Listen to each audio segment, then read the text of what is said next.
My name is Brian Hill. I live in San Leandro, California, and I'm a good friend of Herbert Lee, owner of the Support Black Owned website. Herbert and I have been talking over a number of years that I might be able to start a blog or a vlog or something where I can share some of the thoughts, feelings, ideas that I've had as a dad for and with people in the public eye.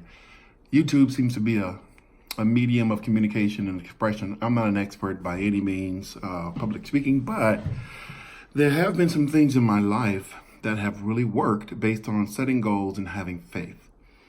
One of the things I did probably 2 years ago was wrote down 3 letters.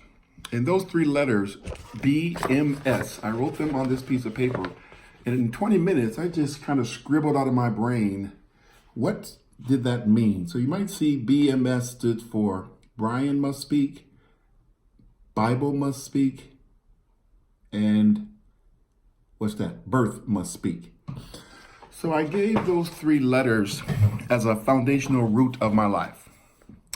Before I was born, the Bible was here. My family gravitated towards it, used it, and taught all 5 and 6 of their children. I was born in Chicago, Illinois, July 13th, 1958. In a month, that'll be 61 years ago. And when I showed up, come down the chute, I was born. And so I'm using those 3 letters saying that birth must speak. I had no control over that. But when I came out the chute, I was caught and given the name Brian. And so the root of my life, if you think of a tree, is BMS. Birth must speak. I had no control over it. Bible must speak. I didn't know anything about it. And what's the third one? I forgot already. They gave me the name Brian. That's it. So when I started off in life, I had no control. I didn't know anything. Think of a boat in this conversation we're having right now. And in the boat, there's some white foam that is in behind the boat. And you know that boat has had movement when you see the white foam that's traveling behind the boat. Let's just say the boat is our life as fathers. Since this conversation is going to pretty much center around being a father, being a dad, over the 5 stages of family development, these are the things I learned, so I'm just going to share them. They're not meant to be right or judged or imposed upon. They're just meant to be discussed in a way that might be helpful to some of the fathers at different stages of life. What am I calling stages? Every 5 years, from 0 to 5 years old, is one stage. There's growth, there's things that happen in a child's life, and the fathers must be ahead of the curve, setting goals and knowing what to do to help their children. And then the second stage of life was 5 years old to 10, and you get it. 10 to 15, that's the third. 15 to 20, that's the fourth. And 20 to 25 years old. For your child to be fully mature and for you to walk with your children through that time frame, no matter how many you have, you are the one that's responsible to set the tone.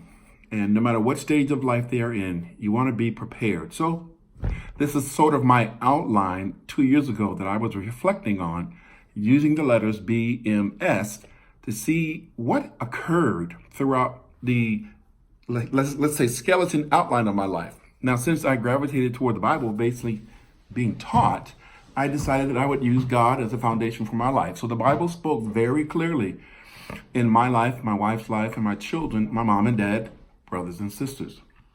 And then as I got older, let's say between the first stage of life, between first and second stages, 0 to 10, BMS became black. I found out that I was black in that time frame. And that was between 1960 and 1970. And there was a lot of turmoil in the country. Didn't understand all these systems that were set up. Didn't understand all that I understand now looking back. But coming up in that time frame, in the black community in Chicago on the South Side, you were shaped.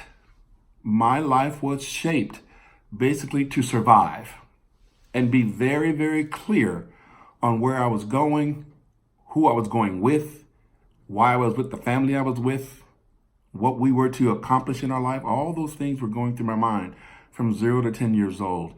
Pretty much 5 to 10 years old, I began to understand about being black. Everyone around me in my neighborhood was black. Until we became the first black family to move on to block 525 North Sawyer in Chicago, Illinois, probably 1963, 64. I think I was 4 years old, 59, 61, maybe 4 or 5, 6 years old. And we lived at 1301 Franklin Avenue and moved to 525 North Sawyer. And by middle school, moved to 519 North Kedzie. So we were the first black family on the block on Sawyer, I believe. We also owned the house that we purchased. I didn't know that till years later. It was my assumption that black people rent things, not own things, all the way up until like a couple of years ago. Learned more later. So Black Must Speak, then there were a lot of gang activity, and as you're growing up as a kid, you got to figure out who you are and how you're going to handle yourself. So all of a sudden now, boldness must speak. So if you look at the root of the life, birth, Brian, and Bible, no control of that. Well, now I'm beginning to learn the first and second stages of life. There's a little bit of maneuvering and posturing that I need to do as a child to understand about how am I going to function in this all black environment. Wasn't attracted to the gangs, wasn't attracted to all the things that, you could be involved in, and chose not to go that route. So the choices were gangs and death, or ministry and education and death. Well, either one of those is going to happen. But if you choose, I chose when I was in the ghetto not to go down the route of just running with a pack of guys that I had no control of and didn't want to be taken in directions I didn't want to go. Okay, so boldness must speak in the second and third stages of life. First and second stages of life. Bible must speak, birth must speak. Then 5 to 10, black man speaks, because I learned about that. Now boldness must speak. And then, of course, you're in school, and all of a sudden education, which means books must speak. So I've given you 6 BMS initials to let you know what was the foundational shape of my life. And I've put it in a tree form, the foundation being the first 3, the second 3 being the stem of a root of a tree, the prep life. And I'm giving that black man speaks, books must speak, and boldness must speak. These are things that are happening in Chicago and within my family of 5. My mom and dad were Tom and Elma Hill. My brothers and sisters were Tom, Walter, Paul, Rosemary, and Susie. And we all grew up together in Chicago. And Paul, by the way, he was older than all of us, but 8 years older than me. And so he wasn't as around, like in the house going through our details, but we had quite a bit of contact, and he was more like a father figure to me. So my dad kind of really taught, trained, guided, controlled the first 11 years of my life. It was really clear when I look back right now, I was taught how to be married. I was taught how to understand the Bible. I was taught how to treat women. I was taught how to love, be expressive, and open up and articulate and communicate and convey the words so that people understand what you are trying to think about and say. So this video, just to open conversation with you, is to just try to articulate my life was shaped by those 3 letters. So what else happened? By the time I was 18 years old, my father left our family when I was 11. And so 11, 12, 13, 14, 15, those third stages and fourth stages were tumultuous. So what needed to happen is, as I got through middle school, Morton Upper Grade Center, and I chose to go to Orr High School and then later Dunbar Vocational High School, that 11 years old to 18 years old were the most traumatic because mom and dad went their separate ways. So that means there's no man directing anymore what we were doing, where we were going, or how we were going to get there. And that sense of security was gone.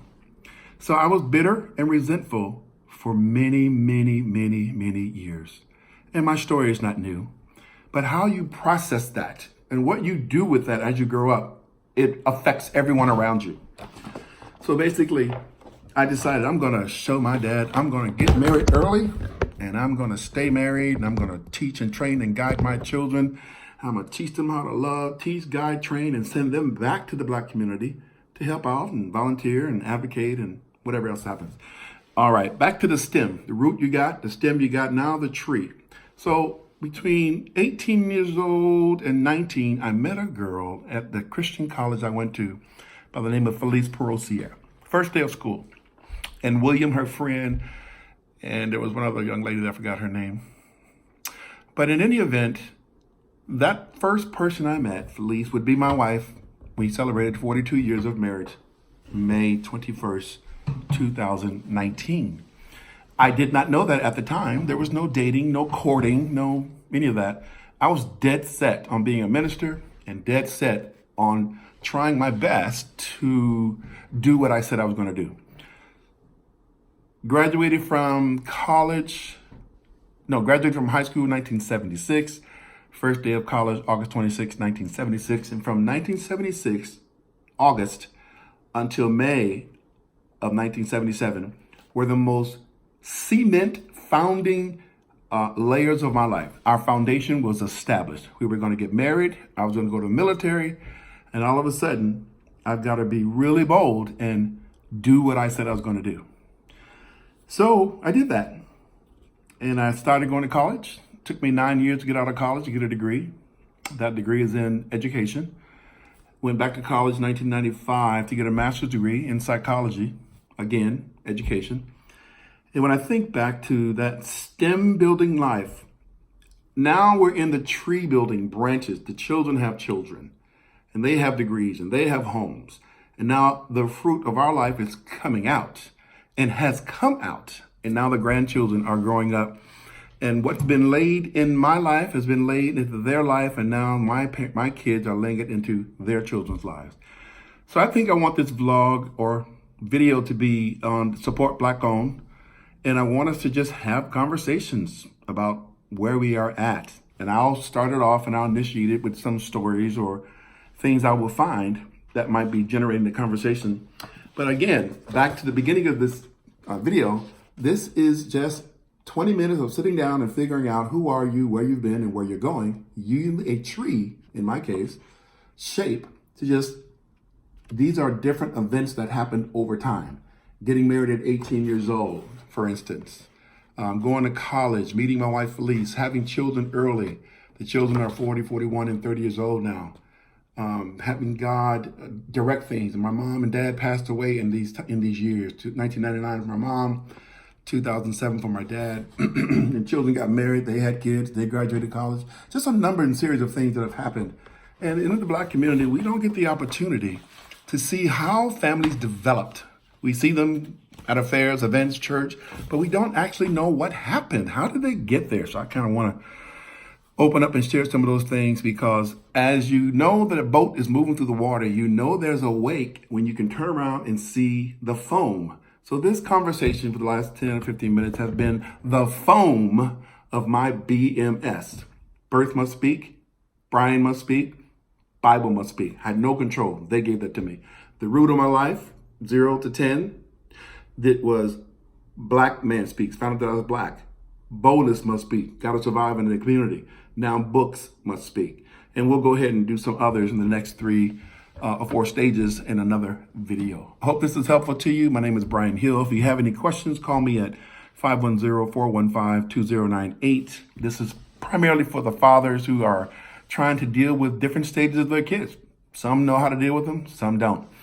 I know for sure we have not been taught how to deal with our adult children between 25 years old and let's say 50. Parents, if you're still alive and you have a relationship with your children, if that relationship is strained, meaning you can't talk, you can't communicate, can't connect, you can't articulate, can't listen. Men have such a hard time of getting out what they think and say and feel and hearing that and extracting that out of their sons, that sometimes you just are stuck and no one's life is really changing. I'm here to help that process happen in your lives as we talk through this in the video. Okay, until next time, I will talk with you again. My company is bossmobilitynet.net.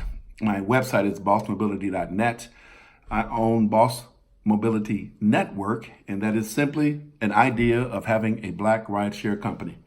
If you'd like to take part in that, go to my website, download the Rider app, download the Driver app, If you want to invest in the Driver app, it's $200 once, and you will get returns on people that ride and drive on the platform on the group that you build. Secondly, if you want to be a rider, that's free. Go to the website, download the Rider app, and we'll be on our way to building a African-American owned rideshare company. That's just a dream that I have. But we'll stick with the topics on our fatherhood and dealing with our sons and our daughters as we go forward. Welcome aboard.